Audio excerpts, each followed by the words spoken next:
Começando mais um vídeo do canal Pipoca Assada, eu sou o Pedro. Eu sou o Lucas e no Revisitando Clássicos de hoje, um lobisomem americano em Londres.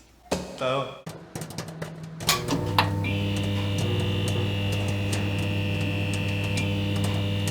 Lycos, que quer dizer lobo, e Anthropos, que quer dizer homem. Palavra que tem sua origem grega, que deu nome ao monstro mais tradicional da cultura e das artes e da literatura e do folclore. É um monstro que a gente gosta bastante, é um dos nossos favoritos, que é o lobisomem. E ele é uma figura, muito importante para o nosso filme de hoje.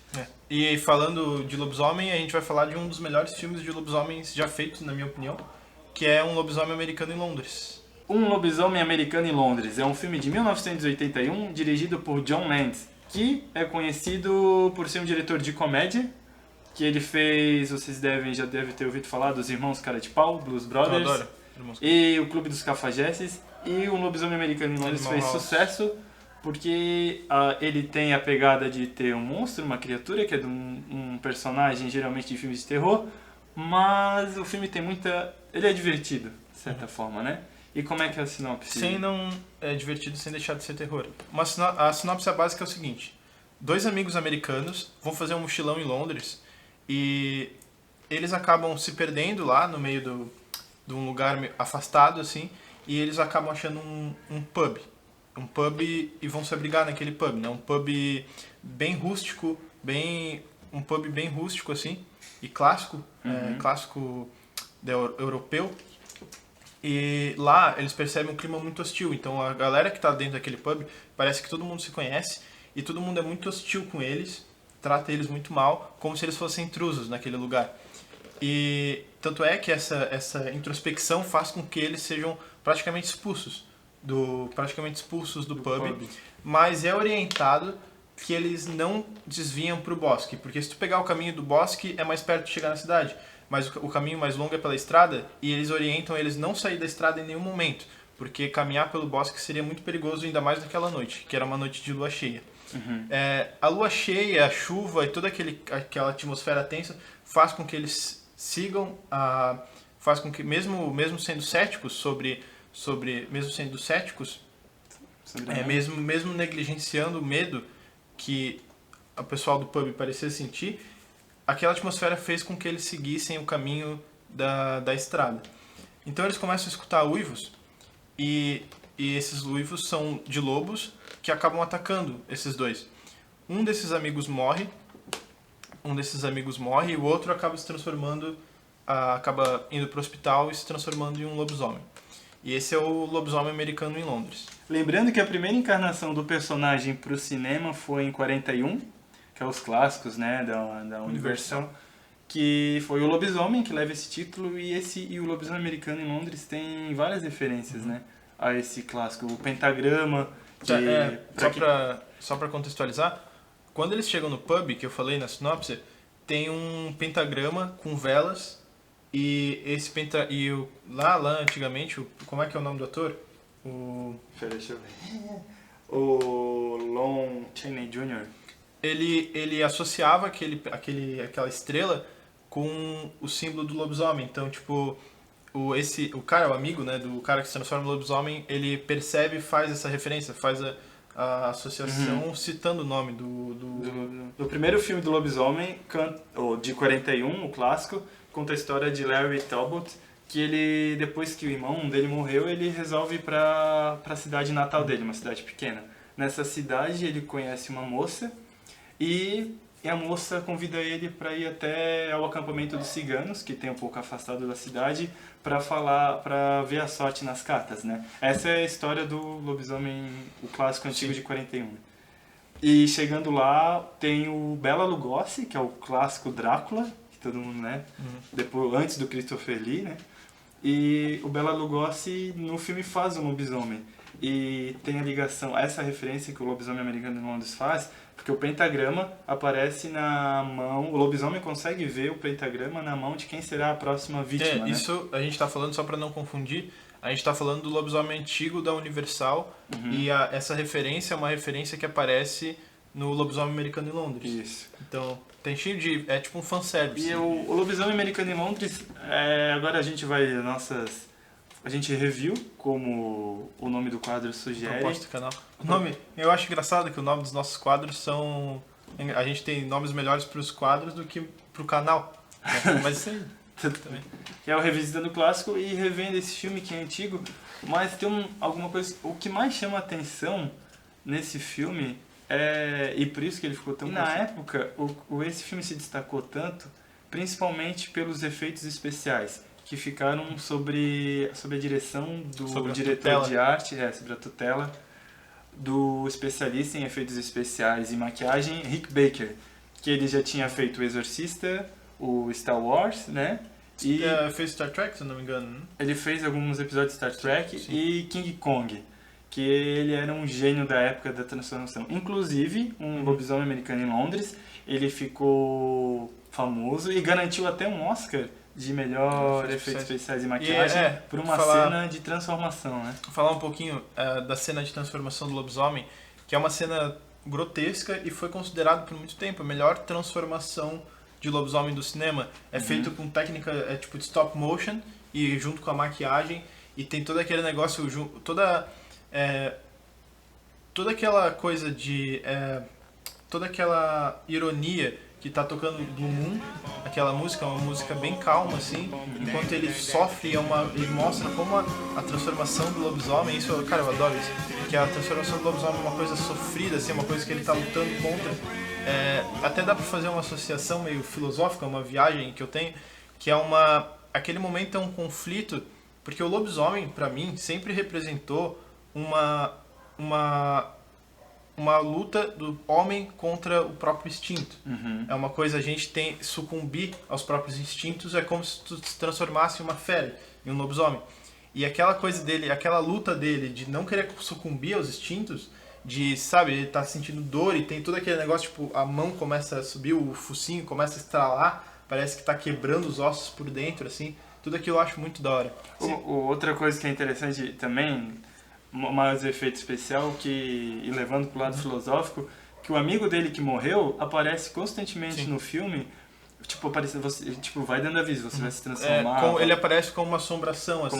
E a maquiagem do amigo dele também é muito incrível, a que é meio zumbificada, ele vai se deteriorando ao longo do filme, assim. E a maquiagem dele também, que tipo, saltando no pescoço, aquilo lá ficou marcado. É incrível, até hoje, até nos dias atuais, aquela maquiagem é muito boa. Esse amigo dele, ele aparece pra falar, pra avisar que o cara tem que se matar. Porque toda lua cheia, uma vez por semana, ele vai se transformar em lobisomem e vai matar mais pessoas inocentes. Então essa assombração aparece pra ele, falando que ele vai ter que se matar, só que ele não quer, porque ele acaba de se apaixonar pela enfermeira que cuidou dele no hospital. Enquanto ele estava no hospital, ele está hospedado na casa dela e ele está apaixonado por ela. Só que fica esse conflito, ou também um conflito no filme, porque ele está colocando ela em perigo, só que ele não quer morrer porque ele acabou de conhecer ela, ele está apaixonado por ela. Sim. Mas por que o filme é tão divertido, assim? Porque eu acho que ele pega mais na... Ele não opta tanto para seguir um gore, né? Embora tenha cenas chocantes, assim. Mas ele também tem bastante ação, ele tem cenas bastante divertidas. Inclusive a cena de transformação, que a gente voltando um pouco antes, a diferença dessa cena de transformação para do lobisomem antigo, que do diretor antigo, o Wagner, né? Que é um diretor conhecido da Hammer, ele opta, no filme antigo do lobisomem, fazer aquele truque que eles faziam, que vai transformando. Tipo truque de espelho, truque né? de espelho. Que nem tem no Beto Carreiro, E também eles botam, só mostram o pé, aí o pé vai criando pelos, assim. E essa não, o John Landis fez... Ele mostra tudo. E, inclusive, é uma cena bem clara, assim. Tá tudo iluminado dentro da casa dele. E eles pegam, de fora e tem esse negócio, ele, parece como se ele sentisse muito calor, dele arranca a roupa e começa a vir se transformar, e eles mostram cada detalhe da transformação. Eles fazem questão de detalhar cada detalhe da cena, o pé crescendo, a mão crescendo, e isso garantiu um Oscar, né? Porque até hoje esse filme é muito lembrado por isso. Isso é muito legal. A gente é muito fã de efeito prático, a gente é fã de Tom Savini Stan Winston, e a gente vai estar sempre... Rick Baker? Rick Baker, e a gente tem mais coisas para falar do Rick Baker, né, que depois disso, o filme fez tanto sucesso pelos efeitos especiais, que ele foi chamado para fazer simplesmente o melhor clipe, o maior clipe da história, né? Sim, Né, que é o Thriller do Michael Jackson.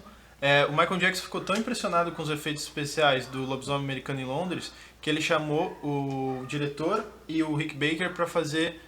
foi o diretor e o Rick Baker, O diretor e o Rick Baker. para fazer os efeitos especiais e dirigir o clipe do Thriller, que é aquele que eles transformam em lobisomem.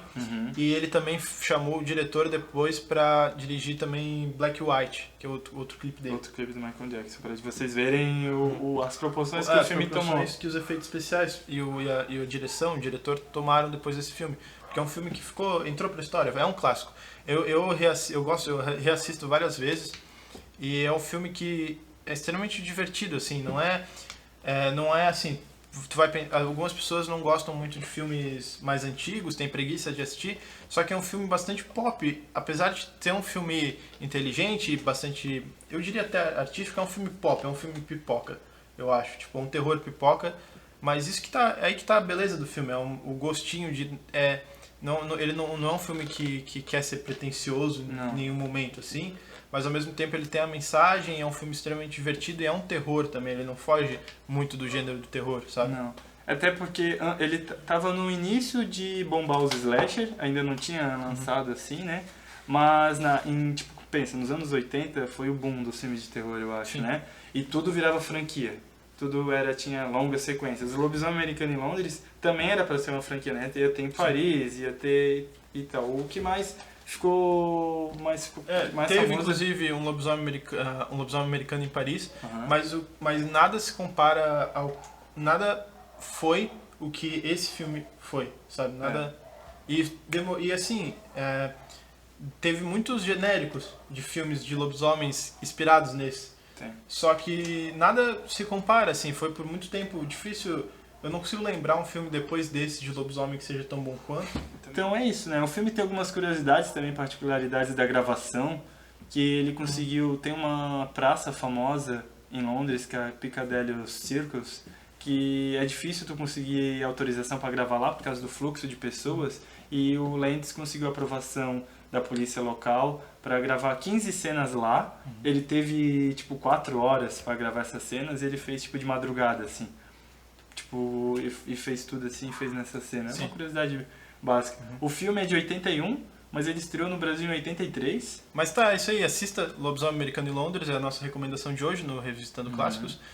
Se inscreva no canal, curta nossos vídeos, divulgue, nos siga nas redes sociais, divulgue nosso trabalho para quem você conhece que gosta desse assunto, gosta de terror, ou até para conhecer. A gente fala de um jeito, a gente procura simplificar as coisas até para as pessoas que não são muito ligados a terror, entendam nosso amor por isso e quem sabe por nossa influência, começam a assistir, começam a, sabe, ainda mais nessa quarentena, fugir um pouco dos problemas, fugir um pouco das notícias do jornal, que estão cada vez mais, cada vez mais preocupantes, e que, começam a compartilhar do amor que a gente tem por essas obras, né? A gente gosta muito de lobisomem e de monstros, e a gente pretende... E esse quadro é um dos nossos favoritos, né? Revisitando Clássico, a gente gosta de fuçar filmes antigos, e a a gente pretende fazer muitos vídeos ainda de todos os monstros da universo e tudo. Inclusive do lobisomem antigo, que a gente citou aqui como uma referência, né? Que vai ter provavelmente um review clássico no canal, Revisitando Clássico. E é isso, como ele falou, não deixe de se inscrever. Curtam o vídeo. Tem muita gente. Dê dicas sobre filmes clássicos que você gostaria que a gente revisitasse. É isso aí. E é isso aí. Tchau.